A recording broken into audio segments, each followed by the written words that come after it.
Welcome to Payne on Politics, a podcast where host Dr. Gregory Payne of Emerson College sits down with fellow experts to discuss the current state of politics, public opinion, and global affairs. In a world growing increasingly complex, communication and critical thinking is key. This only makes the Emerson motto, expression necessary to evolution, more true. Hello, I'm Gregory Payne, the Chair of Communication Studies and also the co-director of the Emerson Blanquerna Global Summit and Global Center. And I'm here with Bob Socci, who is, of course, someone people in New England know. He's the voice of the Patriots. And we're very happy that Bob is also teaching in the SportsCom program here at Emerson College. So, Bob, welcome to Payne on Politics. Greg, thank you so much. It's good to be here, and it's certainly good to be experiencing my first class teaching here at Emerson, one class into it, and it was a great time. I'm looking forward to it the rest of the semester and hopefully beyond. Well, I have to say it's intimidating to be talking to a broadcaster because I don't do that. I only play one on the podcast. But just to let you know that we have listened to you for a number of years. Of course, the good times, maybe the times that have been better than this year in terms of the record. But I guess, first of all, I would ask, can you tell us a little bit about how you got to Boston? I know that you grew up in the Midwest. You and Shepard, who's our administrative associate, were talking about the magic of Ohio. So how did you get here? And where does Bob come from? How long is this podcast? It's a long story. Actually, my childhood was spent in central New York in the Finger Lakes region. Right. As a kid growing up near Syracuse, between Syracuse and Rochester, at a very young age, knew that I wanted to be a sports broadcaster. I thought I was going to be a second baseman or a catcher for a Major League Baseball team, but that didn't work out. But even at the age of 11 or 12, dreamed of being a broadcaster someday. And I was fortunate enough to live in a community where we have these wonderful facilities for youth sports, in particular Little League Baseball, with a press box and lights, which allowed for a public address system and doubleheaders. So as an 11 or 12-year-old, I was a kid who broadcast games in the backyard, the practices that we had for my Little League Baseball team. Word got around, people that ran the league said, hey, when you're not playing, why don't you come up in the press box and you can do some announcing? And so that's what I did. If we had a 6 o'clock game, my team, I stuck around for the 7:30 game. And I would go up there and the official scorekeeper and PA announcer would allow me to speak into the microphone and announce batters' names, or vice versa. If I was playing a later game, I'd announce for a couple of innings and then go warm up for mine. So that really fueled the dream at a very young age. And then after school at the University of Dayton, which is where Ohio comes in, I had an internship while there with the Cincinnati Reds. That allowed me to have an entry point as a broadcaster into minor league baseball. And then I started this very circuitous path from one region of the country to another, calling minor league baseball, doing a variety of other duties for the teams I worked for, including media relations, public relations, designing publications, selling advertising, from Rochester, New York to Peoria, Illinois, eventually to Eastern Shore, Maryland, where I really began, I think, to flourish as a broadcaster. I started calling college football and basketball for the Naval Academy, and then really flourished as a person when I met my now wife, who was finishing her education in Baltimore. She was from the Boston area. Long story, a little bit shorter. We got serious. She said, how do you feel about me putting out feelers with recruiters in Boston? And so in 2008, on the verge of our wedding, we moved here. And she was offered her dream job, essentially. And I thought to myself, there's two places I'd love to work and live in, either New York or Boston. And that had always been the case. And so we moved here. I started knocking on doors while commuting back and forth between Boston and the Mid-Atlantic, still doing Navy, freelancing, doing college basketball, also broadcasting AAA baseball in the minor leagues at the time, and had a meeting with 985 The Sports Hub, a newly launched FM 24-hour sports station in the marketplace that had the rights to the Patriots games. All I was hoping for was a foot in the door, and I met with the program director and his assistant, Mike Thomas and Rick Radzik, respectively, for about a half hour. They had nothing for me. I did not hear from them for another 3 years or so. But before I left, I did give them a CD with samples of my play-by-play work. And then in the winter of 2012, shortly before the end of the Patriots regular season, the final year for Gil Santos as the longtime and legendary voice of the Patriots, they reached out to me.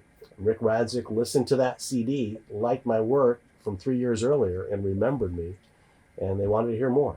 And one thing led to another in the process, and I was hired in the spring of 2013.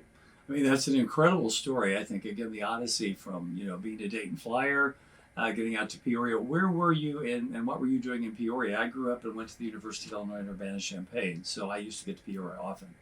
I was broadcasting for the Peoria Chiefs. Okay. It was my first full-time broadcasting role. And I say full-time because, as I mentioned, I was doing a lot of other things Right. for the Chiefs, who were operated by a gentleman named Pete Vanaken, who was a legendary figure in minor league baseball at the time. And Champaign-Urbana was one of the destination places for big-time college basketball, of course, for me right. as an aspiring broadcaster. So I tried to get over there as much as I could. And it was a different way of life, being from the East and going out to the heart of Illinois and experiencing life there. Yes. And what, in terms of Dayton, I think University of Dayton is such a great school. Can you tell the people from your perspective, what were some of the things you picked up in Dayton? Yeah, I think, Greg, the most important thing is relationships with people. Right. It's funny, Dayton was not my first choice. I dreamed of going to another Midwestern Catholic university in Northwest Indiana. Maybe I'm guessing it. Maybe South Bend, yes? Perhaps South Bend. Yes. Unfortunately, I wanted to attend South Bend, Notre Dame, more than Notre Dame wanted me to attend the school. God works in mysterious ways. It's incredible. And I grew up near Syracuse, and logic said, go to the Newhouse School. And I wanted a different experience. I wanted to get away from home.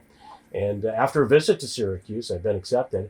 My father and mother sensed that, I wasn't fully committed, as much as everything said that I should be, because that was, my dream was to go to one of the, to be a broadcaster. And that was, at the time, and still is, one of the better broadcasting programs in the country. So my dad and I got in the car and we took a ride to Dayton. Never thought, in my wildest imagination before that point, that I would really attend Dayton. My cousin had gone to Dayton Law School, became a district attorney in Rochester, New York, Monroe County, New York. He loved his experience. So I had applied on a whim. It was kind of a safety school at the time. Went there with my dad. And from the moment we got out of the car and stepped foot on campus, it was the right place for me. And I say people because the thing that struck me right away was the hospitality. Not only of the administrators there, they were scrambling. It was the last day before spring break. So here's this kid who shows up with his father almost unannounced, and they lined up people to meet with us in admissions and financial aid. They found a senior who was about to leave for her vacation to stick around and give us a tour of the campus. But even, just walking from the car to the administrative building, seeing students coming and going, and they would look at you, they'd nod, they'd look you in the eye and they'd say, hey, how's it going? And you got that sense of welcoming. And that's the way it was through all 4 years there. And also practical experience. Like I mentioned, I had a chance to intern with the Cincinnati Reds baseball team. I'd worked in the athletic department at the University of Dayton. And that's an experience that I probably would not have had offered to me in a lot of other schools just because of the competition for something like that and the numbers. But at Dayton, it was a relatively small communications program at the time, and a few of us who worked around athletics. And so the door was open to me through a predecessor who had graduated from Dayton. And it was an invaluable experience. I was in a small publicity office, had a chance to interact with Major League Baseball announcers and writers on a regular basis, do a lot more than kids who were sophomores and juniors in college would typically do for a franchise at that level. Well, but I think one of the reasons why it's so exciting to have you is because you really embrace this immersive experiential approach that's, I think, at the heart and soul of Emerson. Professor Steinberg, who's our director of SportsCom, of course, has a lot of students out in the WooSox area in a variety of areas, I think 23 or 24. In terms of your passion, whether it be doing that first baseball game in upstate New York, what is it that excites you about being a broadcaster? And for those people who want to be a broadcaster or maybe a pundit in esports, what's the secret sauce for you? Yeah, I think it's everything that's involved in the job. You're not the first person, interestingly, to ask me that question today. I had lunch with a friend of mine, a colleague, and I was chatting with a young man who's attending a school in Boston and has a friend who wants to be a broadcaster. And he asked me, what's your favorite part of the job? And it's cliche, but it's really all of it. It's the preparation that goes into it. I love preparing for each broadcast. And I often joke, it's become a canned response to people when I go out and speak to classes or to groups of people. or individually. That I get to do what someone who has a regular job, who works long hours, does to prepare for fantasy football on the weekend. But I get to do that for a living all week long. I get to assemble my notes and make my charts to broadcast the game and interview players and listen to the coaches expound on the upcoming game, watch video of games and so forth. So I love the preparation part of it. But I think the most appealing aspect of it is the unknown, and going into a broadcast booth with the excitement of what's about to unfold, foremost, and also the challenge of trying to describe what you're about to see. Because what you're going to experience, nobody's ever experienced before. You may be calling the 13th game of a losing season ultimately, but it's going to be different than the 12 games theretofore or any other games that you've called. Maybe some aspects will be similar or the same, but the story you're going to tell is unique to that game. And I think that's one of the things, and maybe the most important thing that I love about broadcasting, is that challenge and trying to meet it and make at least the listener visualize what I'm seeing and feel what I'm feeling while I'm calling that game. Well, one thing we've been doing, only one thing since 1880 at Emerson, is telling stories. So I think what you've just said, whether it be in public relations, whether it be in political comm, whether it be in media, it's all about the storytelling. What I find interesting about your odyssey and your trip to where you are, which of course I'm so excited to have you teaching, and then to have someone of your stature inspiring people to be the new Bobs. You actually taught PR also. So one thing I'd like to ask is, many of our students come in and they're unsure what they want to do. They think, well, I need to do this narrow track. But you've had kind of an eclectic approach to communication and messaging. So could you tell a little bit about how that PR piece is important to what you're doing now? Well, it's interesting because I think for me, PR was the entryway into broadcasting. In order to get on the air, I had to do those other duties. Now, you have to do those other things as a broadcaster, given the direction of media and the expectations in our business. For example, I work at 95 The Sports Hub. When I started, it was incumbent on us only to be on the air and talk about football, or for the sports talk show hosts to do their 4 hours a day, their day parts during the week. Well, now with the digital side of things, we're all expected to write blogs for the website. We're all expected to go out and speak, represent the station, and to deal with clients. It's a very important part of what we do, particularly as a team broadcaster. You're selling all the sponsors who are part of your radio network, and we entertain them during a road trip every year. And so that's public relations, and that's part and parcel to what I do as the team's broadcaster. So for me, I've kind of used it, again, as a springboard, but now it's almost a requirement, if you will. I mean, it is, I guess, in what I do as the Patriots broadcaster. I used to see it as, before when I was dreaming of being on the air, when I was dreaming of being a broadcaster, I don't want to say it was a necessary evil, but again, it was the requisite, what I had to do to get on the air. Well, now it's a part of what I do that not only validates what I do on the air, but allows me to do it, because it's so important to our station, so important when I do things like that for the Patriots as well.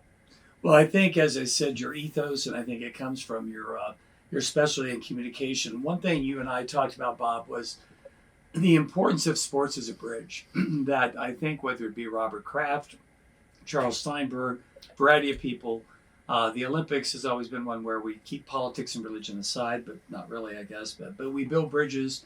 How do you think sports helps us confront some issues, whether it be race, ethnicity, gender, that oftentimes are problematic if we just leave it to society to deal with? Well, I'll give you an example from the recent past with the team that I've broadcast for, and a couple of players that I've had the privilege and honor of describing when they're on the field.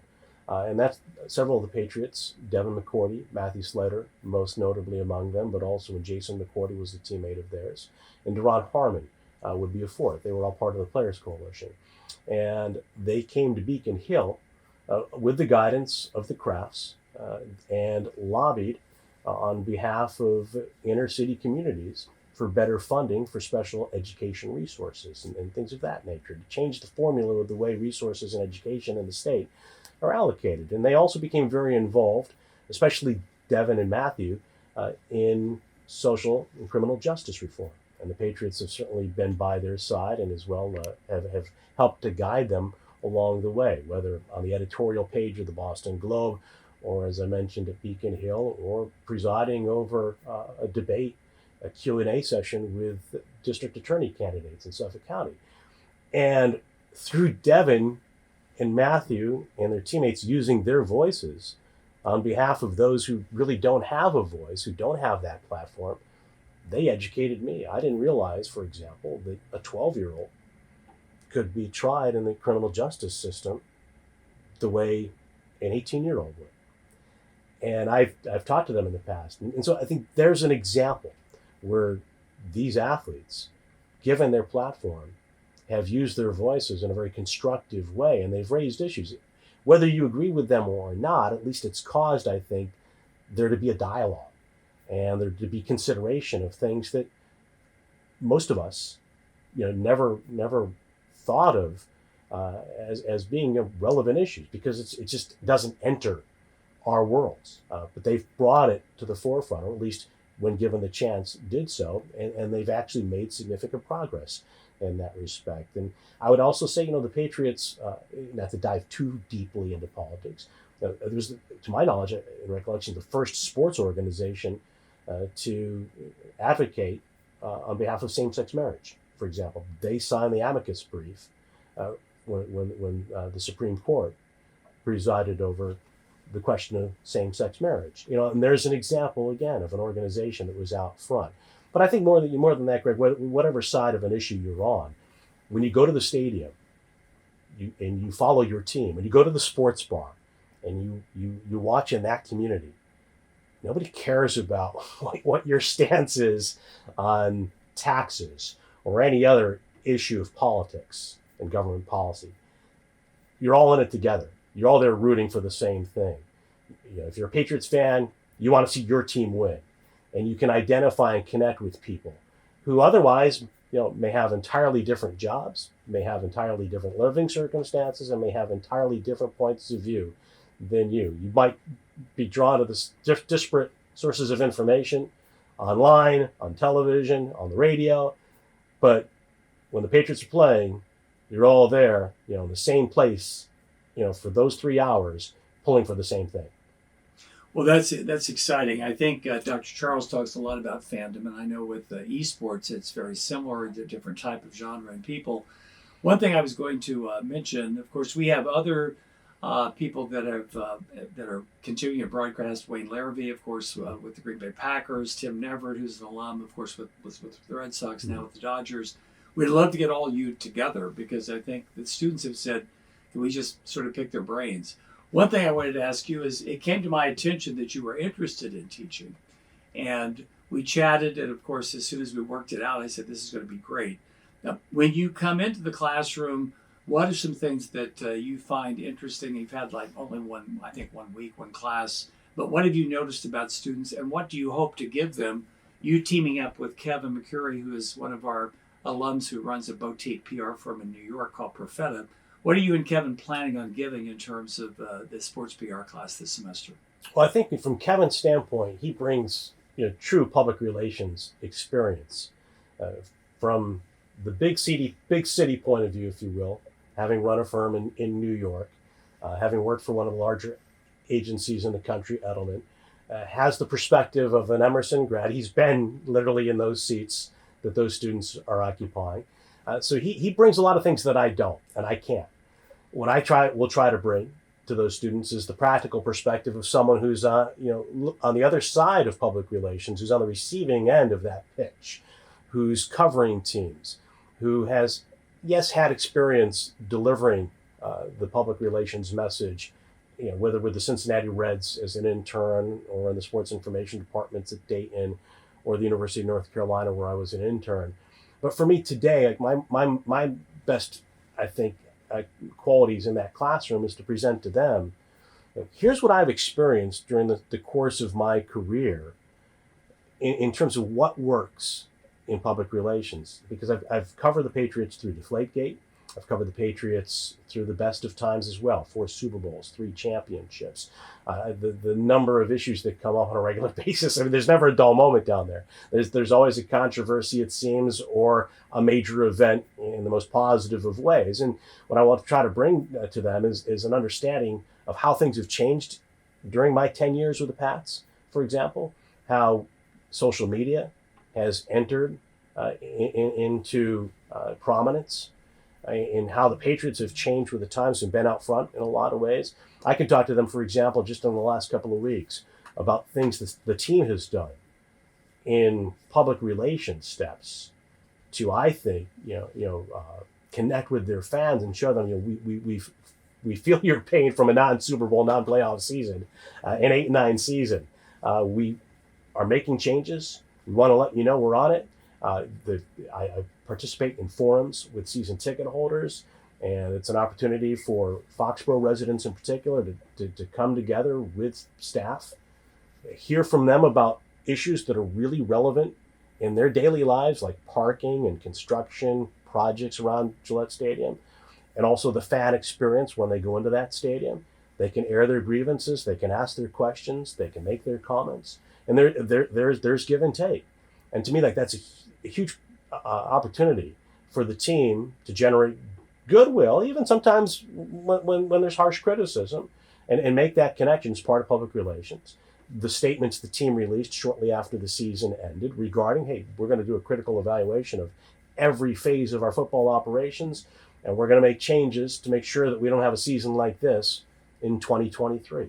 And I can share those experiences, talk a little bit about, as I said, the changes in public relations in my time with the Pats, how it's gone from just the media relations department to social media, to the television production side of things, to marketing, and hopefully give them a perspective that's a little bit wider than the one that Kevin can share, but he can also go in depth more from the academic side of public relations. And really, I think for both of us, it's an effort to share what we've experienced and hopefully give these kids an opportunity when they graduate from Emerson to have a leg up on their counterparts. I think that's going to be a very important chapter in what we could like to call the Emerson Edge. We always bring in people like you, or what we call the Emerson Mafia, and of course establish that relationship, which you said was so important for you at Dayton. One thing that we see sports having to deal with all the time is crisis communication, crisis management. Now, as a broadcaster, what are some tips that you would give either to someone in your profession or even to owners or players with regard to a crisis once the media has something on the radar? Well, it's funny. We were talking a little bit about that the other day because I shared the story when I was at the University of Dayton.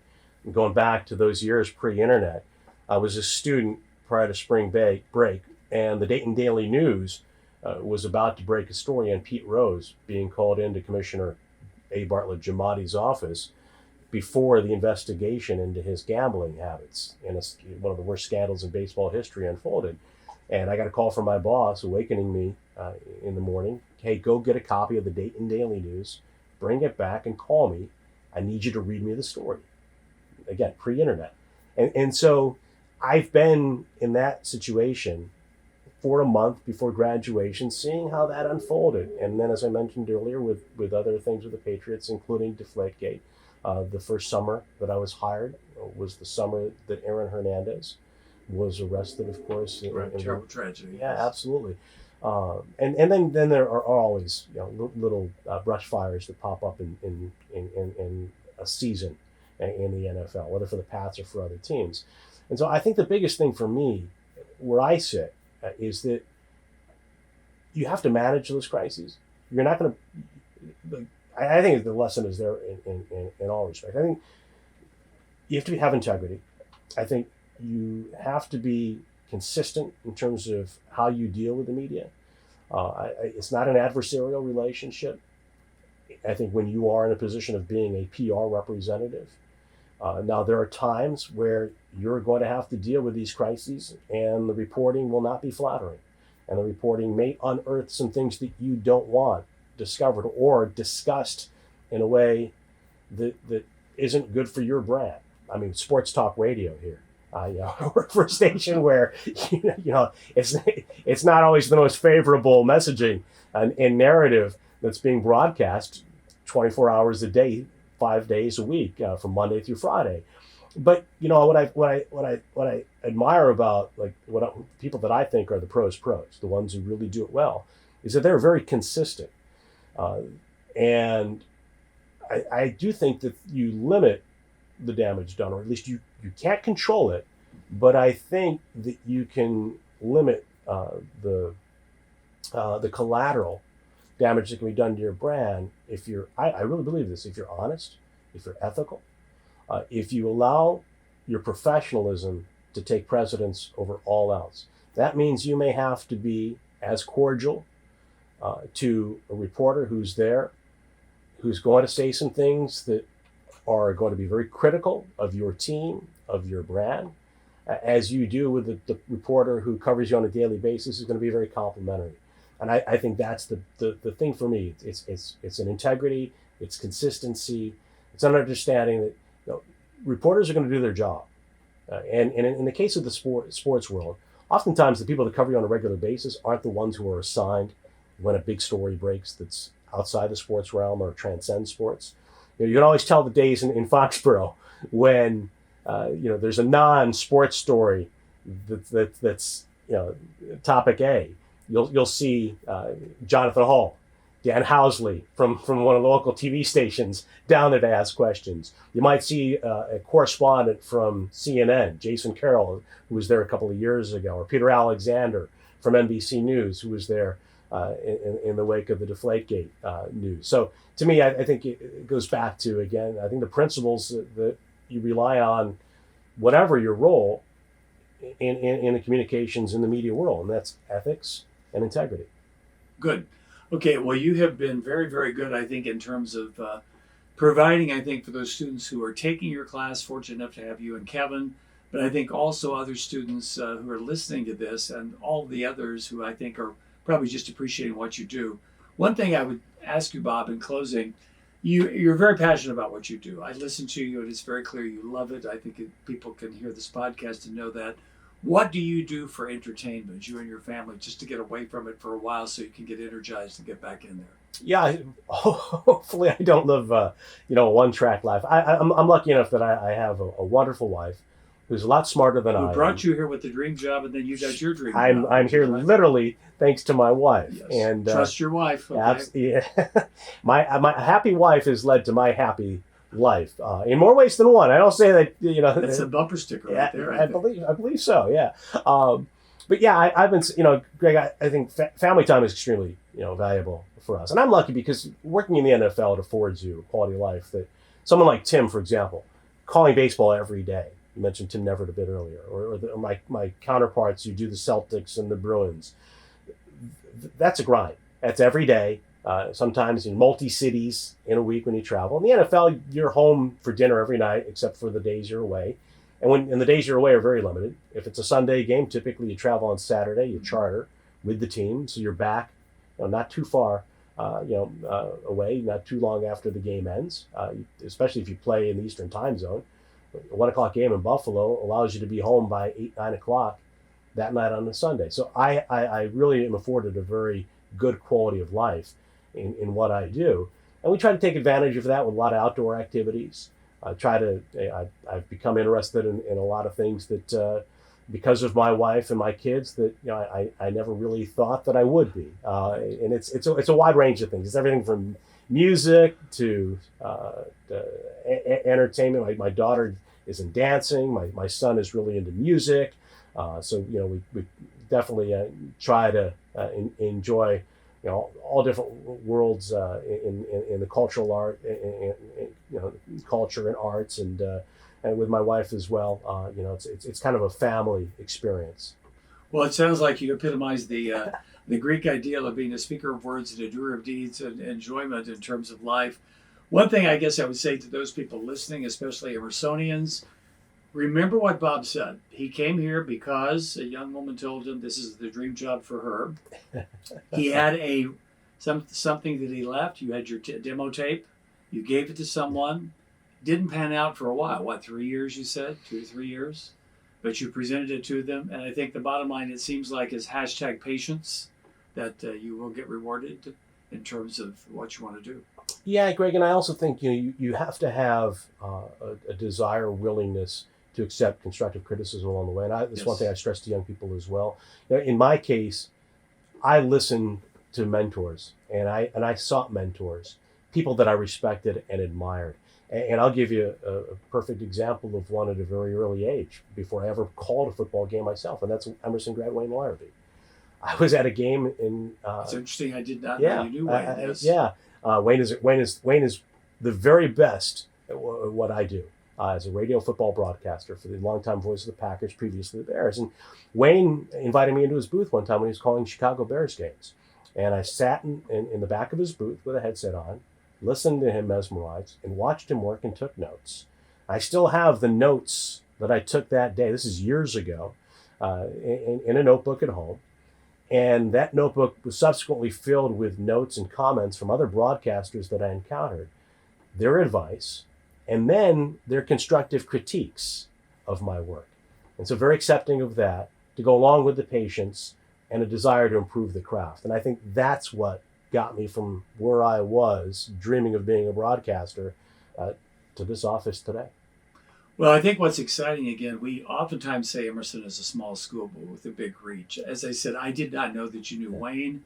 I would say that Wayne and Lee Stacy, of course, who is with, he's VP of Global PR down at Monumental Sports, they were sort of groundwork, foundation builders for the SportsCom program with Al Jaffe and others. So it's great that we're able to say, okay, Bob is here, and I guess one way or another, Wayne Larrabee has kind of pushed you into the PR position and be doing sports PR.